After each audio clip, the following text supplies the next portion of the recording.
How are we doing today? I'm Toastmaster Falciani, and I'd like to talk a little bit about how college works because I'm a little bit frustrated right now.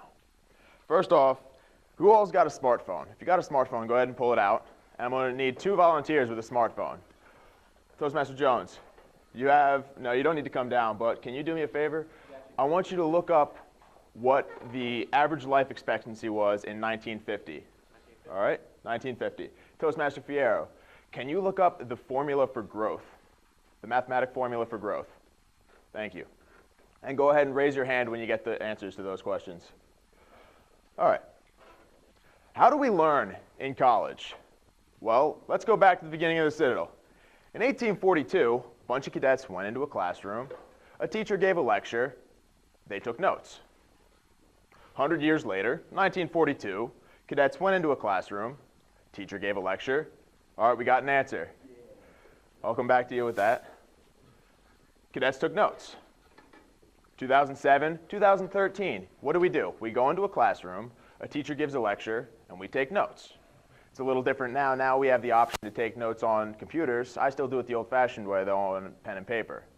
The goal of all of this is to memorize as much as you can in class. Next slide. Why do we need to memorize? Well, because we have tests. In 1842, how did they do exams? Well, you'd go into class on one particular special day. All right, we got our other answer. Thank you, Toastmaster Jones. And then when you went into that class, you would regurgitate all of that information onto a test. 100 years later, 1942, you'd go into that class on that very special day, regurgitate all that information onto a test. What do we do now? Well, we stay up all night, watch a movie or two on Netflix, open our book, study a little while, go over our notes, and regurgitate all of our memorized information the next day onto that test. Why is there so much focus around memorization? Let's take a look at the next slide. All right. There's so much focus around memorization because that's what you used to have to do. You used to have to memorize facts. If you have a question in the real world, it goes through this process. Do you know the answer? Yes. Okay, you answer the question. If not, let's put yourselves in 1942. You're sitting in this room, you've got a question. If you don't know the answer, you better hope somebody else knows the answer. If he doesn't know the answer, you better hope you have a book nearby that's got the answer in it. If you don't have a book, you're going to have to go find a book that's got the answer in it, because that's your only option. And if you don't know how to search your references through books very well, you have the option, you just lose. You just don't get to answer the question. That's it. You just don't get the answer that day, and you get to wait until someone else answers it later on. Let's look at the next slide. How do we answer questions today? Toastmaster Fierro, what is the growth formula? The growth formula is C parentheses 1 plus R parentheses the arrow T. All right, there we go. I asked him that question probably 2 minutes ago. He had the answer in 20 to 30 seconds. Do we really need to put so much emphasis around memorization? Is memorizing facts really real-world applicable today? The way it used to be, the old-school education theory. Educate people so that they have the answers to real-world questions. This required you to memorize things. Why? Because there was a time constraint. It took time to figure out information if you didn't already know the answers. But what do we have today? This is what I propose for the New World school theory. Educate people so that they can find and apply answers to real-world questions. What's the difference? Well, this requires more critical thinking and analytical skills because we have the World Wide Web with all the answers, right? But they're not always reliable. You need to know how to analyze what's relevant and what's not, and you need to be able to apply it to today's world. Next slide. Here we get to see another exponential graph. Why did I put 2007 on those early slides? Well, because in 2007 is when Apple released the iPod Classic. You know, the one that's a dinosaur today with the little screen and the scroll wheel and it only played music? 6 years later, today, what do we have? iPhone, iPad, iWatch, 3G, 4G. You can search for any information from anywhere without the internet, without anything. And pretty much everybody has a smartphone these days.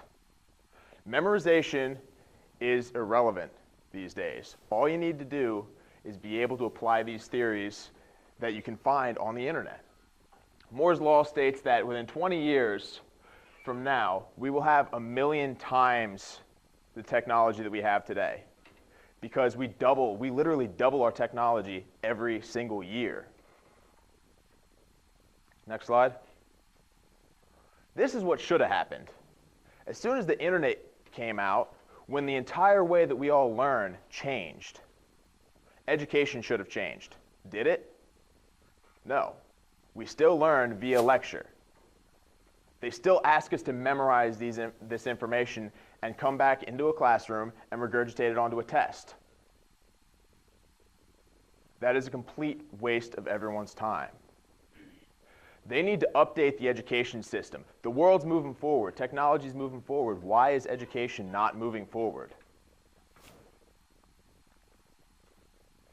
It used to be when you graduated college, you graduated with a set of skills that was relevant to your job. I, as a business major, would have graduated knowing how to operate in the business world. Today, I graduate knowing how to operate in the business world of 30 years ago. But there's technology, there's techniques out there today that we're not learning in school. I propose that college change its style so that we are forced to apply ourselves, not to sitting in a lecture and just hearing what terms mean, but to actually doing work. For my marketing class, I shouldn't sit there and learn what a planogram is and get all these definitions. I should be asked to go and learn this on my own. Search it on the internet, figure out what it means, then go and apply it. Go to a store, look at how they display their items. Come back in, tell us what you find out. Get some hands-on learning. We have the technology available that makes memorization irrelevant. We can move forward with education and learn more now. But of course, we can't change that, right? College isn't going to change. Or is it?